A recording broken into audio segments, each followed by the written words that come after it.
दोस्तों नमस्कार। 90 मिनट की मुलाकात और मुलाकात बंद कमरे में। राजस्थान में जो कुछ हुआ, हाईकमान उससे जितना आहत हुआ, उसके बाद अशोक गहलोत दिल्ली पहुंचे और सोनिया गांधी से 10 जनपद में जाकर मुलाकात की। लेकिन 90 मिनट की मुलाकात कोई सामान्य मुलाकात नहीं है। 10-15 मिनट की मुलाकात होती और अशोक गहलोत बाहर निकल के आ जाते, तब बात अलग थी। यानी अशोक गहलोत भी जानते हैं और हाईकमान यानी सोनिया गांधी भी जानती है कांग्रेस किस मुश्किल दौर में फंसी हुई है। और 2024 अगर सामने खड़ा है तो राहुल गांधी भी एक नए राजनीतिक प्रयोग के साथ कांग्रेस को मथने में लगे हैं। लेकिन इन सब के बीच जो राजस्थान में हुआ, उसका गुस्सा दिल्ली में जरूर है, उसका गुस्सा केरल में भी जरूर है, जो कल कर्नाटक पहुंच जाएगा। लेकिन इन परिस्थितियों के बीच 3-4 बातें हर किसी के जहन में है। 2024 का चुनाव लड़ना है तो उसके लिए पैसा चाहिए। राज्य 2 ही हैं, छत्तीसगढ़ छोटा राज्य है, राजस्थान बड़ा राज्य है। तो फिर राजस्थान को 2024 से पहले गंवाया कैसे जाए और उसको बरकरार रखा कैसे जाए? कोई रणनीति, और उस रणनीति पर क्या बात हो सकती है? क्या वाकई कोई दूसरा चेहरा है जो सचिन पायलट से इतर हो और चुनाव मैदान में उतरे और 2023 के चुनाव में कांग्रेस जीत कर निकल कर आ जाए? क्या यह संभव है? दूसरी बड़ी बात, अगर अशोक गहलोत 40 वर्षों से कांग्रेस में लगातार प्रमुख पदों पर रहे हैं, गांधी परिवार के नजदीक रहे हैं, हाईकमान का जिक्र करते हुए नेहरू गांधी विचारधारा को सीधे सीधे बताते हुए आरएसएस को निशाने पर लेते रहे हैं, तो क्या वाकई अशोक गहलोत को गंवाया जा सकता है? लेकिन फिर यह सवाल है कि जिस तरीके से विधायक राजस्थान के खड़े हो गए, जिनके नाम कल तक कोई नहीं जानता था, लेकिन इस बीच में नाम तो दूर की बात, चेहरा भी अब हर कोई पहचानने लगा है। तो इस 90 मिनट की मुलाकात का मतलब सिर्फ इतना भर नहीं है कि दरअसल आपने जो किया गलत किया और हमने जो गलत किया हम इसके लिए माफी मांगते हैं। और वाकई एक ही लाइन का प्रस्ताव पास हो जाना चाहिए था, लेकिन वो प्रस्ताव पास हम नहीं करा पाए। हम सदमे में हैं, हम दुखी हैं। इन्हीं बातों का जिक्र अशोक गहलोत 10 जनपद से बाहर निकलकर कह रहे थे। लेकिन सवाल उस 90 मिनट का है जिस 90 मिनट में शायद आने वाले वक्त में कांग्रेस की रणनीति और कांग्रेस की राजनीति और दूसरी तरफ बीजेपी और नरेंद्र मोदी की राजनीति पर भी चर्चा की जरूरत है। उसे कैसे साधना है और कैसे कांग्रेस को एक पुख्ता जमीन देनी है। 2 सवाल फिर भी फंस गए। सीएम किसे बनाया जाए, अध्यक्ष कौन बने? अशोक गहलोत ने हाथ खड़े कर दिए, हम अध्यक्ष नहीं बनेंगे, क्योंकि अब जिस परिस्थिति में राजस्थान की स्थितियों ने कांग्रेस को लाकर खड़ा किया है, यह हर किसी को पता है। समूचा विपक्ष इस दौर में सदमे में है। उसे लग रहा था कि कांग्रेस अगर साथ खड़ी हो जाएगी तो 2024 में विपक्ष भी खड़ा हो जाएगा। लेकिन जिस हालात में कांग्रेस को राजस्थान की स्थितियों ने लाकर पलट दिया, उसमें 2 मैसेज और निकल कर आए। हाईकमान क्या वाकई बहुत कमजोर है, या फिर मजबूती तभी होती है जब आपके पास सत्ता हो, और सत्ता नहीं हो तो कोई भी चुनौती दे सकता है? इसे आप कैसे ठीक करेंगे? यह सवाल अशोक गहलोत से है। और यह भी सवाल है कि अगर सचिन पायलट लगातार और पिछली बार चुनाव में जब वह सीधे तौर पर प्रदेश अध्यक्ष के तौर पर लगातार राज्य में घूम रहे थे और उनसे जब वादा किया गया कि उन्हें मुख्यमंत्री बनाया जाएगा, अभी गहलोत जी को बनने दीजिए, तो क्या उनका रास्ता पूरे तरीके से बंद कर दिया जाए, या फिर आपके पास कोई दूसरा रास्ता बचता है और आप किस रास्ते के जरिए सचिन पायलट के गुट को भी अपने साथ लेकर आएंगे? सचिन पायलट अभी खामोश हैं, उनके साथ खड़े विधायक अभी खामोश हैं, तो फिर उनको आप कैसे समावेश करेंगे? क्योंकि हर किसी के जहन में बहुत साफ है, बरस भर के बाद राजस्थान के विधानसभा चुनाव होने हैं। और अगर अभी से यह तय हो गया कि विधानसभा चुनाव में कांग्रेस हार रही है, तो फिर फायदा क्या है? किसे सीएम बनाएं? तब तो हाईकमान की ही चलनी चाहिए। आप ही बताइए, किसे सीएम बनाएं? और कैसे मान लिया जाए कि आपके भरोसे चुनाव जीत जाएंगे या बटी हुई कांग्रेस के आश्रय चुनाव जीत जाएंगे? रास्ता कोई तो निकालना होगा। और इन सब के आड़े ऐसे वक्त में चीजें उभरी हैं जब अध्यक्ष पद को लेकर चुनाव हो रहा है। अध्यक्ष भी किसे बनाया जाए। दिग्विजय सिंह की एंट्री केरल से निकलकर दिल्ली में अचानक होती है। एक दो नहीं 10 फॉर्म लेकर वो चले जाते हैं। संकेत साफ उभरते हैं कि दरअसल कोई अचंभित करने वाला नाम कल सामने आ सकता है, यानी अध्यक्ष पद के लिए कोई ऐसा चेहरा आ सकता है जो दो चेहरे गलबैयां डाले हुए आज दिखाई दिए शशि थरूर और दिग्विजय सिंह के, इससे इतर कोई चेहरा होगा। फॉर्म तो पवन बंसल भी ले गए, वह भी 2 फॉर्म ले गए, लेकिन उन्होंने भी नॉमिनेशन फाइल करने का जिक्र नहीं किया। दिग्विजय सिंह ने कहा जरूर, लेकिन वो 10 फॉर्म ले गए।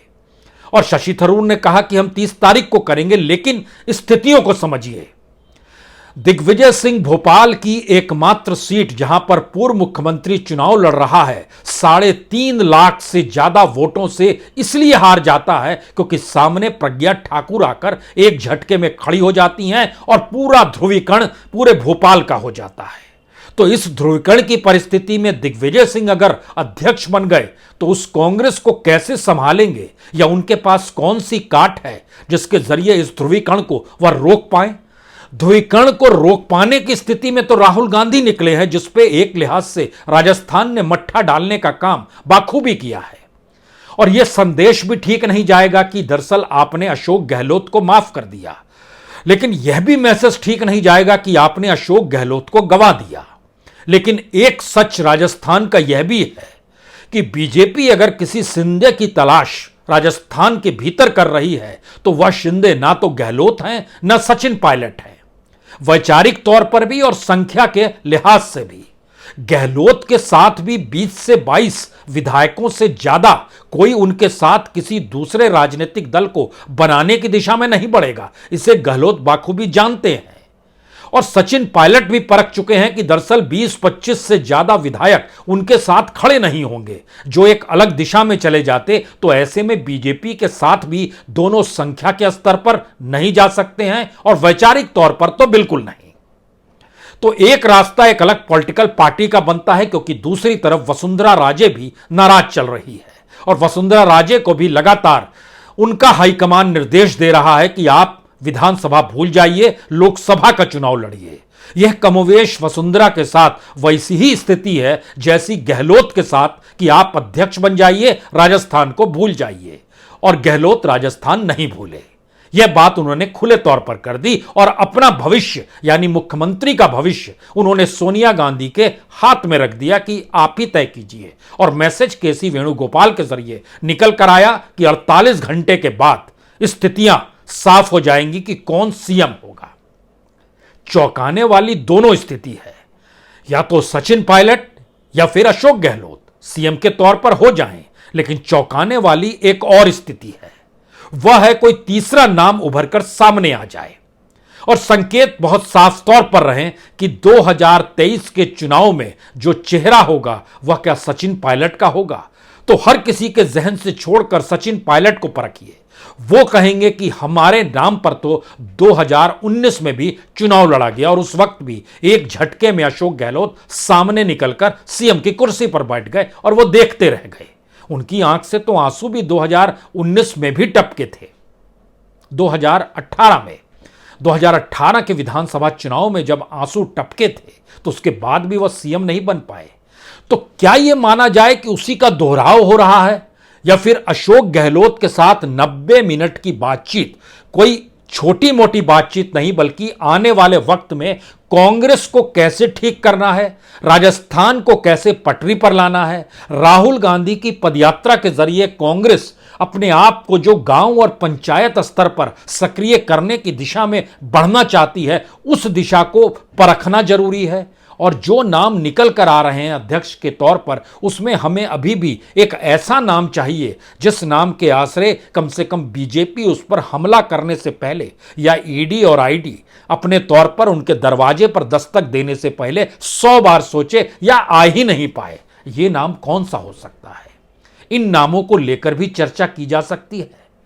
और अगर इन नामों को लेकर चर्चा होगी तो अगला सवाल फिर होगा, एंटी इनकम्बेंसी राजस्थान के भीतर किस नाम के साथ नहीं चल पाएगी। और बटी हुई कांग्रेस जो सचिन और गहलोत गुट के साथ लगातार राजस्थान में रेंग रही है, इसका यह मतलब कतई नहीं है कि बीजेपी के भीतर भी उतना ही शोर है, उसका लाभ कांग्रेस को मिल जाएगा। सत्ता में गहलोत थे। तो क्या 3 सवाल जो सबसे बड़े मौजूदा वक्त में हैं, उन सवालों पर क्या सोनिया गांधी और गहलोत ने 90 मिनट की चर्चा की? और खुले तौर पर इसीलिए गहलोत जब बाहर निकले उन्होंने कहा, माफी मांगता हूं, अध्यक्ष पद नहीं लड़ूंगा, राजस्थान का सीएम सोनिया गांधी तय करे। विधायक दल की बैठक की घटना ने सबको हिलाकर रख दिया है। एक लाइन का प्रस्ताव पास नहीं करा सका, इसका दुख है। यही 5 बातों का जिक्र करके क्या गहलोत अपनी कुर्सी बचा ले गए और सचिन पायलट का पत्ता कट गया? या फिर गहलोत ने पहली बार बड़ा दिल दिखाया और बताया कि दरअसल सचिन पायलट को अगर मुख्यमंत्री बनाया जाए तो पूरा मंत्रिमंडल जो होगा और किस लिहाज से काम करेगा, कैसे काम करेगा, वह सचिन के चेहरे के आश्रय और उनके विधायकों के आश्रय नहीं चलेगा, बल्कि वो पूरा मंत्रिमंडल हम ही तय करेंगे और तभी कांग्रेस 2023 की दिशा में जा सकती है। लेकिन फिर वही सवाल, जो मुख्यमंत्री होता है सत्ता की लगाम उसी के पास होती है, और सत्ता की लगाम जब गहलोत के पास थी तो सचिन पायलट के टेलीफोन भी टैप किए गए। यह आरोप उन्होंने खुले तौर पर मनेसर जाके लगाया जब 2020 में गए थे।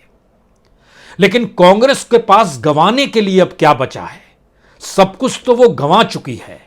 जो राजस्थान में हो रहा है, जो छत्तीसगढ़ से गाहे बगाहे बुलबुला उठता है, जो कर्नाटक के भीतर से आवाज आती है, जो पंजाब में अपने तौर पर निकल कर आ गया, मध्य प्रदेश के भीतर जिस तरीके से ज्योतिरादित्य निकल कर चले गए, या फिर एक लंबी कतार है, तो कांग्रेस कितना गंवाएगी और किस रूप में गंवाएगी। लेकिन पहली बार जिन 3 सवाल हैं, वो 3 सवाल राहुल गांधी के इर्द गिर्द ही घुमड़ रहे हैं।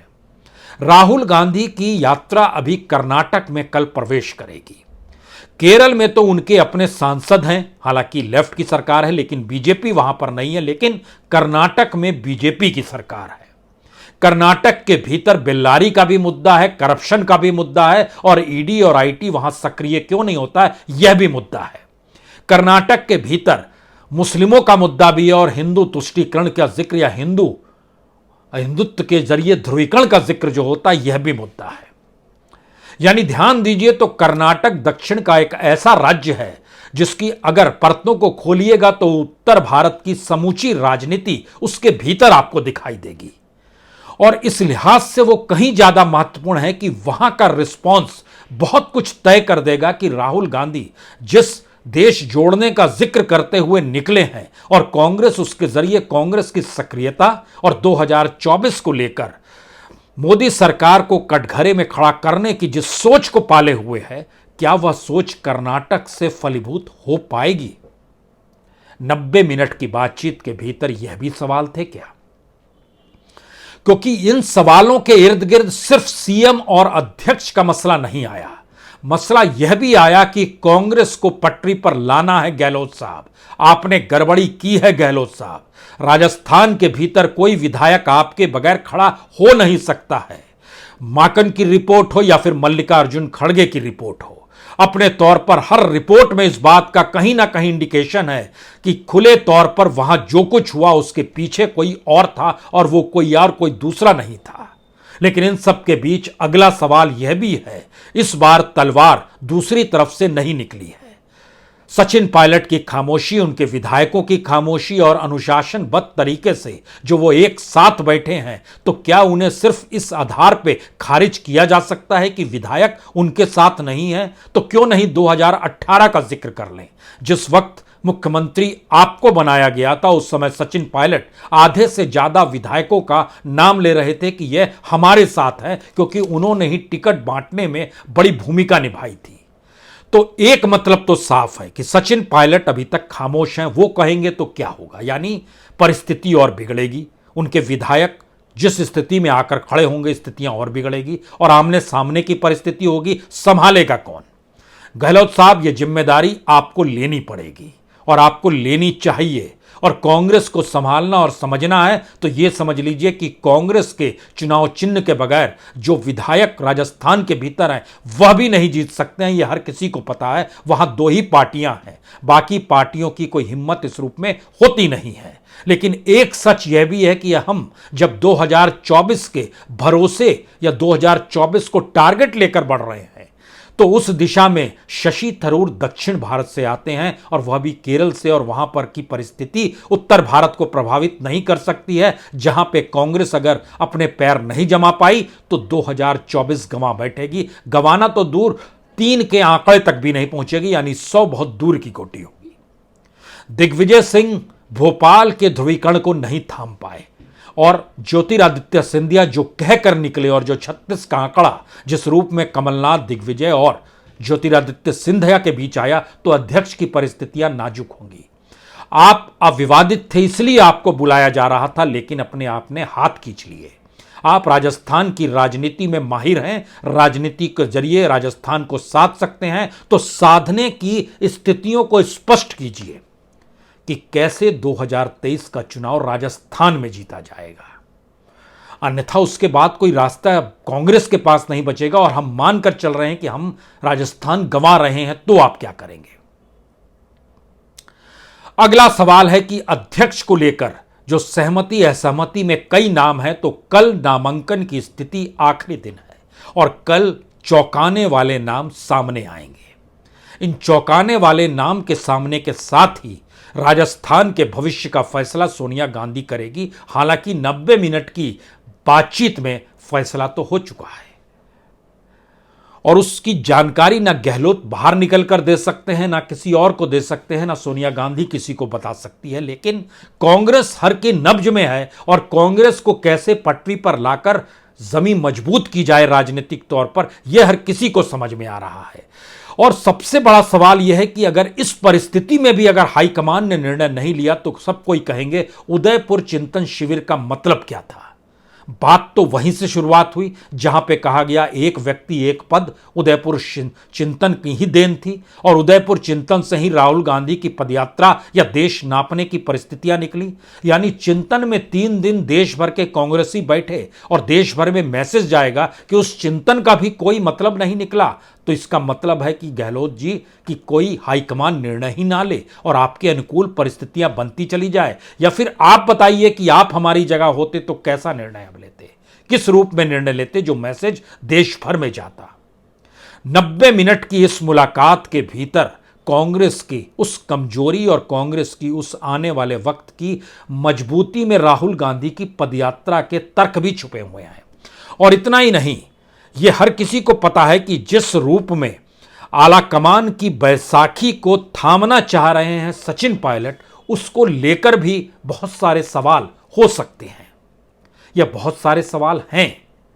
और दूसरी तरफ स्वतंत्र तौर पे आजाद रूप में जिस तरीके से गहलोत निकल पड़े हैं और उन्हें आला कमान तक की जरूरत नहीं है, वह भी सवालों के कटघरे में है। और यह हर कोई जानता है कि गुलाम नबी आजाद से ज्यादा बड़ी चोट अशोक गहलोत ने कांग्रेस को लेकर ऐसे वक्त की जब इस देश के भीतर में राहुल गांधी निकल रहे हैं, इस देश के भीतर में विपक्ष की रणनीति बनाई जा रही है, इस देश के भीतर में पर हर चुनाव के मद्देनजर उन मुद्दों को टटोला जा रहा है जहां मोदी सत्ता को कटघरे में खड़ा किया जा सके। क्योंकि एक के बाद एक हर राज्य में गुजरात चुनाव तुरंत हैं और गुजरात की पूरी सरकार को बीजेपी या कहें मोदी सत्ता ने बदल डाला कि वह काम नहीं कर रही थी, तो उसकी एंटी इनकम्बेंसी का लाभ कांग्रेस को कैसे मिलेगा अगर कांग्रेस अपनी परिस्थितियों में फंसी रह जाए और हाईकमान कहीं नजर ना आए। और कांग्रेस का मतलब अगर गांधी परिवार है तो फिर गांधी परिवार का कोई निर्णय नहीं हो और बाहर निकलकर अगर कोई कुछ कहे तो इसका मतलब तो यही है कि एक लिहाज से संघ परिवार का लाभ जैसे बीजेपी उठा ले जाती है और संघ परिवार की खामोशी में बीजेपी संघ के जरिए तमाम चीजों को परोस देती है, कुछ ऐसा ही हाल कहीं 10 जनपद का तो नहीं हो गया। उसकी खामोशी में जो तमाम नेता हैं जो इर्द गिर्द हैं आकर बाहर निकलकर किसी भी तरीके से परिभाषित अपने वक्तव्यों को करते हैं और नए तरीके से कांग्रेस को गढ़ने की कोशिश करते हैं, जिससे महसूस हो कि उनकी निकटता गांधी परिवार के करीब है और गांधी परिवार का मतलब कांग्रेस है। तो क्या इस मिथ को तोड़ा जाए और इस मिथ को तोड़ने के लिए ही हमें नया अध्यक्ष नहीं चाहिए। और जब राहुल गांधी कह चुके हैं कि हम इस प्रक्रिया में नहीं घुसेंगे जो अध्यक्ष पद को लेकर है, तो इसका मतलब बहुत साफ है कि जो अध्यक्ष होगा वो बहुत स्वतंत्र तौर पे काम करेगा। लेकिन इसका दूसरा मतलब यह भी है कि जो मुख्यमंत्री होगा वह भी कहीं आने वाले अध्यक्ष से टकराएगा तो नहीं। तो कौन होने वाला है अध्यक्ष और कौन उसके बाद होगा मुख्यमंत्री, यह दो सवाल अगले 48 घंटों में तय होने वाले हैं। पहले अध्यक्ष के नाम पर सहमति, उसके बाद मुख्यमंत्री के नाम पर सहमति, और जो अध्यक्ष हो रहा होगा उसी के जरिए समझ जाएंगे कि दरअसल मुख्यमंत्री कौन है। गहलोत कंटिन्यू करेंगे, सचिन पायलट, या कोई तीसरा नाम। यह ठीक वैसे ही है जैसे जो फॉर्म लेकर गए हैं, दरअसल उनमें से कोई अध्यक्ष होगा नहीं, और जो बातचीत करने के लिए आ रहे हैं उनमें से कोई सीएम होगा नहीं। तो क्या होगा और किन परिस्थितियों में कांग्रेस अपने आप को खड़ा पा रही है, या कांग्रेस उस पारंपरिक मूड में आकर खड़ी हो गई है जहां पर कोई निर्णय नहीं लेना ही निर्णय मान लिया जाता है और एक लंबे वक्त तक चलते हैं? जी नहीं, कांग्रेस उस रूप में अपने आप को अब खड़ा कर नहीं सकती है, क्योंकि कांग्रेस समझ चुकी है बीते 8-8.5 साल में कांग्रेस की कौन सी गत हुई है, और आने वाले वक्त में जो 7 साल और खिंच जाएंगे आगे, ऐसे में कांग्रेस कहां बचेगी, कैसे बचेगी। और उम्र की दहलीज पे हर युवा नेता जब पहुंच जाएगा तो कौन सी लड़ाई युवा कांग्रेस के नेता के तौर पर हर कोई लड़ना चाहेगा। और युवा पहचान लिए राहुल गांधी जिस संघर्ष को कर रहे हैं वो कहीं धूमिल तो नहीं हो जाएगा। ये सारे सवाल हैं। 90 मिनट की मुलाकात और उसके बाद 48 घंटे का वक्त। कांग्रेस इसी दिशा में जाकर अटक गई है या रुक गई है, या रुक और अटक कर वो निर्णय लेने की स्थितियों में खुद को तैयार कर रही है। शायद निर्णय लिया जा चुका है। 90 मिनट की मुलाकात इसीलिए हुई है। बहुत बहुत शुक्रिया, बहुत बहुत शुक्रिया।